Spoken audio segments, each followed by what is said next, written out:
Hi, this is Dr. Vinod Reddy, consultant orthopedic surgeon in Medicover Hospital, Nellore, specialist in arthroscopic surgeries and joint replacement surgeries. ఈరోజు నేను మీకు arthroscopic surgeries గురించి డీటెయిల్గా explain చేయబోతున్నాను. Arthroscopic surgeries ఎక్కడెక్కడ చేస్తాము, ఎందుకు చేస్తాము, దానివల్ల మనకు వచ్చే లాభాలు ఏంటి, వీటి గురించి నేను మీకు ఎక్స్ప్లెయిన్ చేయబోతున్నాను. ఆర్థ్రోస్కోపిక్ సర్జరీస్ అంటే మామూలుగా ఇది keyhole surgery in orthopaedic అని మనం చెప్పుకుంటూ ఉంటాము. అందరికీ మామూలుగా ల్యాప్రోస్కోపిక్ సర్జరీస్ గురించి ఎక్కువగా బాగా తెలుసు. ల్యాప్రోస్కోపిక్ అంటే పొట్టలో హోల్ వేసి పొట్టలో సర్జరీస్ చేసేదాన్ని ల్యాప్రోస్కోపిక్ సర్జరీస్ అంటాము. లైక్ అపెండిసైటిస్, గాల్ బ్లాడర్లో స్టోన్స్ ఉంటే గాల్ బ్లాడర్ రిమూవల్, అదే యుటరస్ రిమూవల్, ఇట్లా. అట్లాగే ఆర్థ్రోస్కోపిక్ సర్జరీస్ అనేవి జాయింట్ రిలేటెడ్ గా మనం ఈ సర్జరీస్ చేస్తూ ఉంటాము. జాయింట్ చుట్టూరు ఆ జాయింట్ పైన 2 లేదా 3 చిన్న కీ హోల్ రంధ్రాలు వేసి దాంట్లో స్కోప్ అనేది మనం ఇంట్రూస్ చేస్తాము. ఆ స్కోప్ ని కెమెరా కనెక్ట్ చేసి కెమెరాని మానిటర్ కనెక్ట్ చేస్తాము. ఆ మానిటర్ లో చూసుకుంటూ స్కోప్ ద్వారా మనము జాయింట్ లో ఉన్న ప్రాబ్లమ్స్ ని ట్రీట్ చేస్తూ ఉంటాము. దాన్ని ఆర్థ్రోస్కోపిక్ సర్జరీస్ అంటాము. ఆర్థ్రోస్కోపిక్ సర్జరీస్ ఎక్కువగా మనము స్పోర్ట్స్ రిలేటెడ్ ఇంజరీస్ లో చేస్తూ ఉంటాము. జాయింట్ రిలేటెడ్ గా ఏదైనా ప్రాబ్లమ్స్ అంటే ముఖ్యంగా నరాలు కట్ అయినప్పుడు మనం ఈ ఆర్థ్రోస్కోపిక్ పద్ధతిలో వాటిని ట్రీట్ చేస్తూ ఉంటాము. ఆర్థ్రోస్కోపిక్ సర్జరీస్ మన బాడీలో ఎక్కువ ఏ జాయింట్లకు చేస్తాము అంటే నీ, shoulder, ankle, hip, wrist and elbow. వీటిల్లో కూడా మోస్ట్ కామన్ నీ అండ్ షోల్డర్, భుజము అండ్ మోకాలు సంబంధించిన రిలేటెడ్ ప్రాబ్లమ్స్ లో మనము ఎక్కువ ఆర్థ్రోస్కోపిక్ సర్జరీస్ చేస్తూ ఉంటాము. దీనివల్ల మనకు వచ్చే లాభాలు ఏంటి అంటే ఎక్కువగా ఓపెన్ సర్జరీస్ లో మనం ఎక్కువ కోస్తూ ఉంటాం. మినిమం ఒక 10 సెంటీమీటర్స్ అట్లా కోస్తూ ఉంటాము. అదే ఆర్థ్రోస్కోపిక్ లో అయితే జస్ట్ 1 సెంటీమీటర్ ఇన్సిజన్స్ ఒక 2-3 ఉంటాయి అంతే. దీనివల్ల మనకు ఆపరేషన్ చేసేటప్పుడు బ్లడ్ లాస్ చాలా తక్కువగా ఉంటుంది. అట్లాగే ఆపరేషన్ చేసే time, duration of the surgery కూడా చాలా తక్కువగా ఉంటుంది.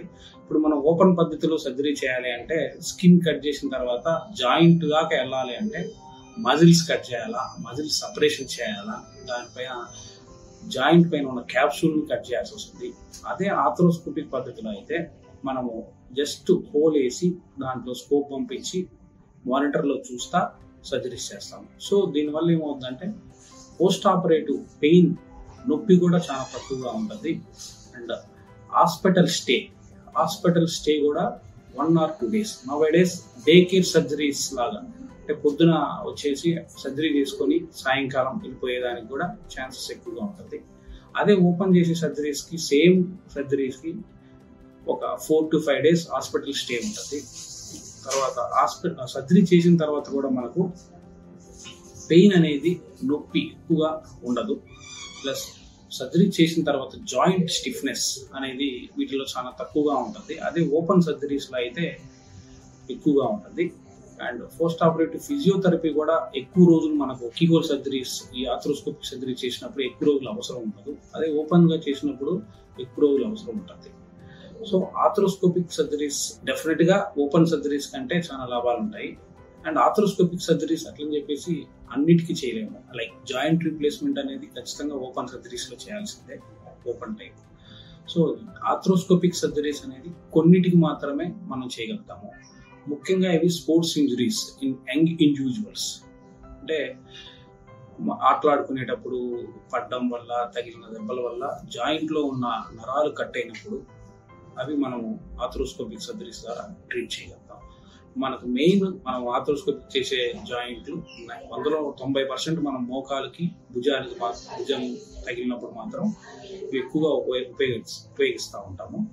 మోకాళ్ళలో మెయిన్ మనము తెలుసుకుంటే ACL, PCL అనే నరాలు, మెయిన్ నరాలు ఉంటాయి మనకు. అవి కట్ అయినప్పుడు మనం ఈ ఆర్థ్రోస్కోపిక్ పద్ధతి ద్వారా ఎక్కువగా ట్రీట్ చేస్తూ ఉంటాము. అట్లాగే భుజంలో కూడా మనకు రొటేటరీ కఫ్ అనేది మనకు మజిల్ ఉంటుంది. ఆ మజిల్ కొంచెం కట్ అయినప్పుడు ఈ ఆర్థ్రోస్కోపిక్ పద్ధతిలో ట్రీట్ చేస్తుంటాము. అట్లాగే షోల్డర్ డిస్లొకేషన్ అంటే జాయింట్ తొలగినప్పుడు మనకు జాయింట్ లోపల లేబ్రల్ అనే టిష్యూ ఉంటుంది, లేబ్రమ్ అనే టిష్యూ. ఆ టిష్యూ కట్ అయినప్పుడు మనం ఈ స్కోపీ ద్వారా మనం ట్రీట్ చేస్తూ ఉంటాం. Thank you.